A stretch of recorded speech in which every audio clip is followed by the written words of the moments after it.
Assalamualaikum warahmatullahi wabarakatuh. Sebelumnya, perkenalkan nama saya Dewi Maria, NIM 7211419066. Di sini saya akan menjelaskan secara singkat mengenai sistem manajemen basis data. Yang pertama ada organisasi data.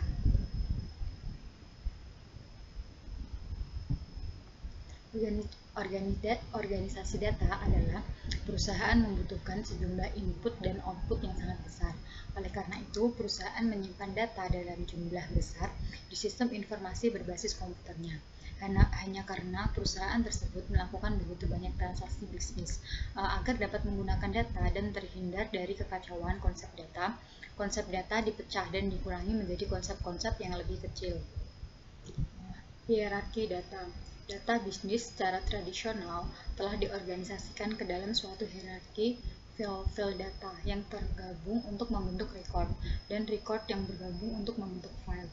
Jadi, file data adalah unit data yang terkecil, kemudian record adalah koleksi file data yang saling terhubung, dan file adalah koleksi record yang saling berhubung.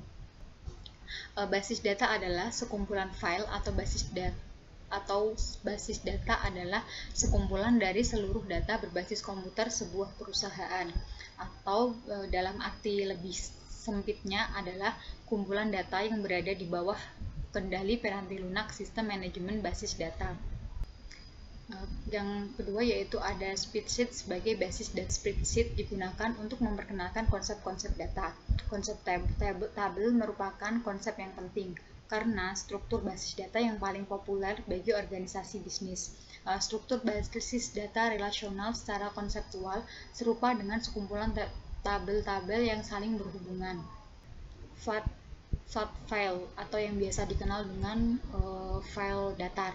Ini merupakan suatu tabel yang tidak memiliki kolom-kolom yang berulang. Alasan dari sebuah tabel harus menjadi file adalah karena komputer membaca file data dari suatu record secara berurutan. File kunci. Jadi, kunci atau key di dalam sebuah tabel adalah suatu file yang berisi satu nilai yang secara unik mengidentifikasi masing-masing record dalam tabel. Beberapa tabel mungkin memiliki dua file yang merupakan kandidat untuk menjadi kunci. Namun, kandidat kunci adalah sebuah file yang secara unik mengidentifikasi masing-masing baris tabel namun tidak dipilih menjadi kunci. Selanjutnya yang kedua yaitu struktur basis data. Jadi ini adalah cara data diorganisasi agar pemrosesan data menjadi lebih efisien. Struktur basis data hierarkis. Jadi sistem manajemen basis data IDS mengikuti suatu struktur basis data hierarkis, yaitu dibentuk oleh kelompok-kelompok data, subkelompok dan beberapa subkelompok lagi. Struktur hierarkis untuk basis data pada awalnya populer karena ia bekerja dengan baik pada sistem pemrosesan transaksi yang melakukan tugas-tugas seperti pengendalian persediaan, entry pesanan, piutang, dan utang dagang.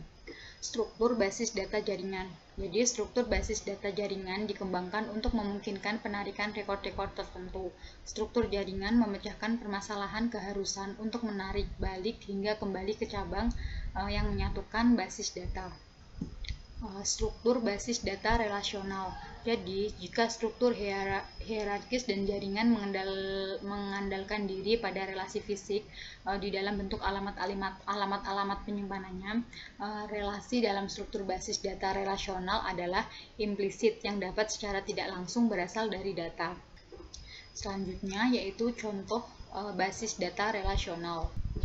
Basis data jadwal, contohnya yaitu pada penggunaan piranti lunak Microsoft Access, kemudian implementasinya itu sedikit berbeda tetapi menggunakan struktur yang sama. Kemudian field kode yaitu kunci untuk tabel sehingga tidak diperkenankan adanya nilai-nilai duplikat. Konsep basis data. Jadi konsep basis data adalah integrasi logis rekod-rekod yang melintasi beberapa lokasi fisik. Kemudian sasaran konsep dari basis data itu sendiri yaitu untuk meminimalkan pengulangan data dan untuk memperoleh independensi data. Sedangkan apa yang dimaksud dengan independensi data? Independensi data adalah kemampuan untuk melakukan perubahan pada struktur data tanpa melakukan perubahan pada program-program aplikasi yang memproses data tersebut. Selanjutnya yang keempat yaitu membuat basis data. Di sini itu dalam membuat basis data kita membutuhkan, yang pertama kita harus menentukan data yang dibutuhkan, kemudian menguraikan data tersebut, dan lalu selanjutnya memasukkan data ke dalam basis data. Menentukan kebutuhan data. Jadi dalam menentukan kebutuhan data ini dapat menggunakan dua pendekatan. Yang pertama yaitu pendekatan yang berorientasi pada proses. Jadi urutan langkah-langkahnya yang pertama yaitu mengidentifikasikan masalah, menentukan keputusan, menjabarkan kebutuhan informasi, menentukan pemrosesan yang dibutuhkan, dan menentukan spesifikasi kebutuhan data.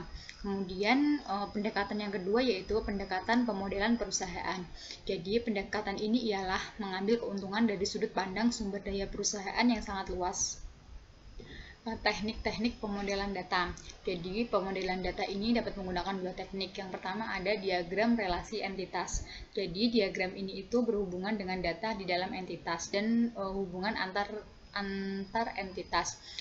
Kumpulan konseptual file data yang saling berhubungan disebut entitas. Diagram ini adalah konsep yang lebih tinggi dari tabel. Kemudian yang kedua ada diagram kelas, terdiri atas kelas-kelas yang memiliki nama, file di dalam kelas, dan tindakan-tindakan yang dilakukan atas kelas. Diagram kelas merupakan penyajian dari konseptual di tingkat atas, namun penambahan tindakan dapat memperjelas rancangan spesifik tabel dan basis data. Kemudian yang nomor 5 yaitu menggunakan basis data. Di sini penggunaan basis data itu dapat berupa formulir, laporan, dan query adalah metode umum dalam mengakses basis data yang disimpan di dalam sebuah sistem. Pertama ada laporan dan formulir. Jadi di sini laporan itu dan formulir itu terdapat beberapa bagian. Yang pertama ada navigasi. Di sini itu untuk memerintahkan formular untuk membuat satu rekor baru. Kemudian akurasi. Di sini formulir akan menjalankan definisi file data yang telah ditentukan ketika basis data dibuat. Jadi definisi-definisi tersebut ini nanti dapat menentukan nilai valid. Kemudian konsistensi. Di sini merupakan hal yang sangat penting ketika nilai-nilai valid dalam suatu tabel dipergunakan untuk menggabungkan rekodnya ke tabel lain. Kemudian yang keempat ada penyaringan. Di sini pengguna mungkin ingin menyaring record yang ingin dilihat dengan formulir saringan atau filler. Kemudian subformulir. Jadi ada dua garis navigasi yaitu formulir dan subformulir. Di sini subformulir itu membantu menjaga keakuratan dan konsistensi yang dibutuhkan dari data. Kemudian ada laporan. Laporan adalah data terintegrasi dari basis data yang diformat dengan cara yang akan membantu pengambilan keputusan. Kemudian yang ketiga ada query. Query itu suatu permintaan kepada basis data untuk menampilkan record yang dipilih. Kemudian ada query by exam. Jadi di sini itu suatu hal yang signifikan karena pentingnya arti seorang manajer dapat melakukan akses langsung atas nilai-nilai basis data. Bahasa query terstruktur ini menggunakan kode yang dipilih sistem manajemen basis data relasional untuk mengerjakan basis datanya. Kemudian struktur ini itu sangat penting karena untuk berinteraksi dengan basis data web dan menulisnya pun bukan hal yang sulit. Kemudian pemrosesan basis data lanjutan. Yang pertama yaitu ada knowledge discovery, adalah konsep menarik yang dapat menggunakan untuk mengetahui seluruh relasi di antara data. Kemudian ada data timing, data merge, dan data warehousing. Di sini mengacu pada kelompok yang melihat data perusahaan sebagai peti harta yang harus dibuka, diperiksa, dan dikuasai. Selanjutnya yang keenam yaitu personel basis data. Di sini itu pengguna akhir basis data adalah personel basis data penting lainnya. Tugas-tugas basis data. Yang pertama ada perencanaan basis data, yang kedua ada implementasi basis data, yang ketiga ada operasi basis data, dan yang terakhir adalah keamanan basis data. Keuntungan BDMS. Yang pertama mengurangi pengulangan data, mencapai independensi data, yang ketiga ada pengambilan data dan informasi dengan cepat, dan yang keempat adalah keamanan yang lebih baik. Kemudian kerugian penggunaan BDMS. Yang pertama ada membeli piranti lunak yang mahal, kemudian ada yang kedua mendapatkan konfigurasi piranti keras yang besar, dan yang ketiga adalah mempekerjakan dan memelihara staf DBA. Sekian yang dapat saya sampaikan, kurang lebihnya mohon maaf. Wassalamualaikum warahmatullahi wabarakatuh.